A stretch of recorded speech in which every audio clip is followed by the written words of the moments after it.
Yo, what's good? So today we're gonna talk about management and contentment. All right, so the reason why I want to talk about management is because if you don't manage what you got right now, if you don't manage and steward it well, you will lose it. All right, and you can't expect God to give you something else when you're not managing what you got. Perfect example: if you got an apartment and you trying to get a house, but your apartment stay dirty, you don't clean it, you don't do this, that, and the third, you can't expect to get a house because He know you're not gonna take care of it. So why would I bless you with this when all you gonna do is do the same thing you did in this apartment? You know what I'm saying? You want a nice car, but you don't keep the oil changes on it. You know what I'm saying? You don't make sure to get the proper maintenance. Even if the car raggedy, keep the proper maintenance on it, because all you gonna do is show God, look, I'm ready for whatever else you got for me. I'm gonna take care of this even though it ain't what I want, in hopes that you gonna bless me with what it is that I truly want one day.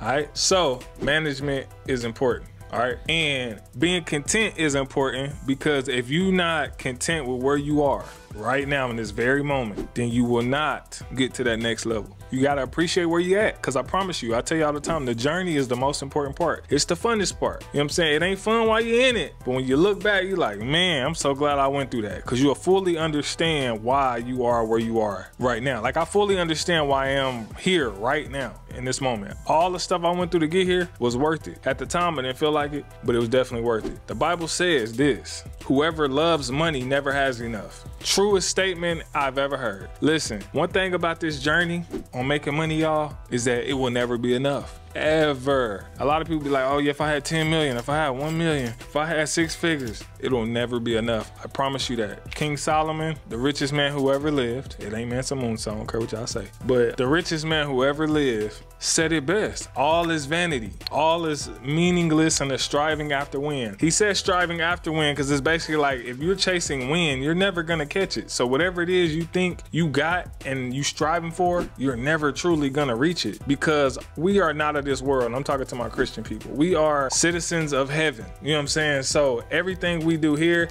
is temporary. That's why your heart is always gonna yearn for more, because our true riches is in heaven, not here. You feel me? So I don't mean to preach to y'all like that, but that's just what it is. All right, so when it comes to being content and having management, you got to appreciate where you are. And I'm talking to myself too, because sometimes, you know, I have a whole lot. Like, look where I'm at, you know what I'm saying, compared to where I used to be. I got a lot. Sometimes I can be at a point where I'm always striving after more and more and more, when it's like, bro, look where you at, look what you got. You know what I'm saying? Thank God for what you got. Quit always striving for more and more and more, because you'll get 6 figures and find out 6 figures really ain't that much money. And you're gonna strive for 7. After 7, you're gonna strive for 8. After 8, you're gonna strive for 9, because it's a never ending cycle. All right. Some of the good ways, you know, y'all can manage y'all money is by dividing your money up into percentages. So whenever you get, because a lot of times y'all not broke, a lot of y'all not broke, y'all just don't know how to manage. If you manage your money correctly, you'll find out you got more money than you actually thought you had. All right, this is what you can do, and this is what I've been learning to do as well. You can divide your stuff up into percentages. So I give tithes and offering. I know a lot of people don't believe in it, but I do give tithes and offering to my church, and I'm not worried about what the pastor's doing with the money or none of that stuff, because it don't matter. You know, I'm just doing my obedience to God, and I've been getting blessed for it ever since. All right, I'm just saying. So when you first get a check, 10% of it goes to the church,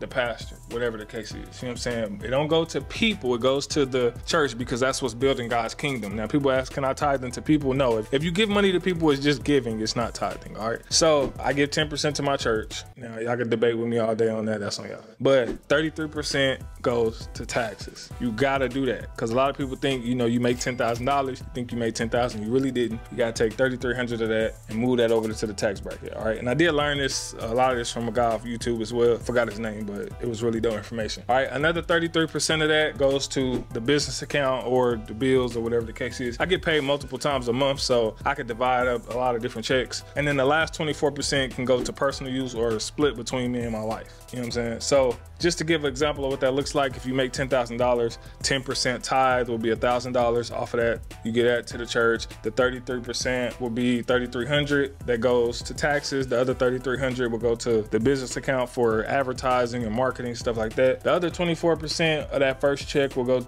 you know, split split between me and my wife. Now you could do it like differently like this. You could do, of course, 10, 33, 33, and then another 10% will go to like a real estate fund that you be stacking over time to be able to buy houses, and this is to build wealth. And then the other 14% can go into investing in stocks, crypto, trading, whatever. You know what I'm saying? And that's how you properly divide your money up. Now, like I said, you do got bills and expenses, so like that 33% can be divided into that. But one thing you need to do, if you haven't yet, and this is some things that we are working on as well, so as I'm doing stuff, I'm actually telling y'all, is write down all your expenses, write down what goes out every single month, and then, you know, find out, you know, how much you get paid and add that up. Now, if you're in the negative, then you need multiple streams of income. All right, you need to add more streams. And I don't mean 2-3 jobs, because that's just gonna take away more of your time. I need you to get involved with things that's gonna give you more time with your family and your friends, and to be able to do things like that. So things like day trading, of course, we know that. Things like affiliate marketing, you know what I'm saying? Affiliate marketing is 100% one of the best ways to make a lot of money online. So if you have a broker, a Forex broker, or a pocket options broker, or a day trade, whatever broker you got, if you're a part of a prop firm, they got an affiliate program.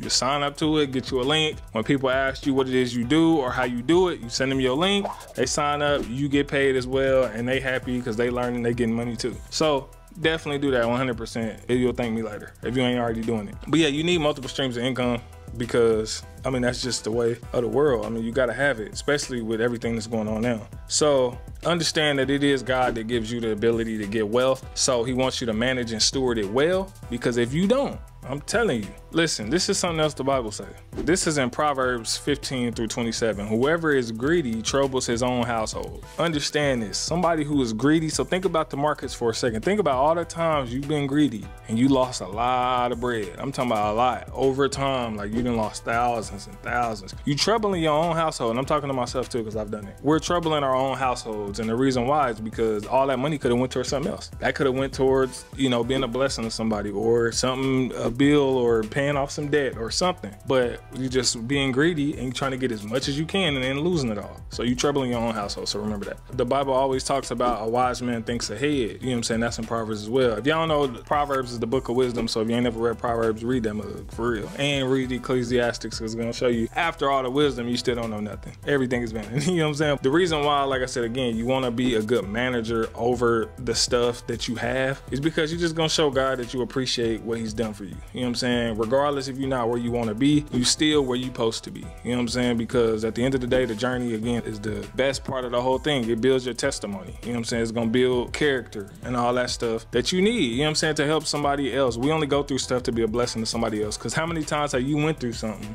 and then you find out somebody else went through it, that you already overcame it? You know what I'm saying? And you able to help them, you know, get through it. So again, manage your money. Be a good steward. Stop complaining over every little thing you got, because it can easily be taken away from you. And understand this, that somebody is doing worse than you. You know what I'm saying? I didn't always have all the stuff I got now, and I definitely appreciate having it. Sometimes I do, you know, get on my comparison game where I compare myself to others, or, oh, they got way more, their house is way bigger, this, that, and the third. And it's like, bro, none of that stuff matters. At the end of the day, heaven is the goal. You know what I'm saying? Everything we ever wanted and desired will be there in heaven for us when we finally get there. So we don't gotta get everything down here, man. If y'all ain't watched the series called The Chosen, y'all need to watch The Chosen, bro. The Chosen is the littest depiction of Jesus Christ walking this earth I've ever seen in my entire life on film, no cap. So the season 1, The Chosen, is on Netflix. The season 2 and 3 is on Amazon Prime, I think, or maybe Hulu, I don't know. But if you can't find it on there, just download the Chosen app and you should be able to watch all 3 seasons. One of the best depictions you're gonna ever see of Jesus, man. It showed him being just a human being. You know what I'm saying? It showed how he was, like,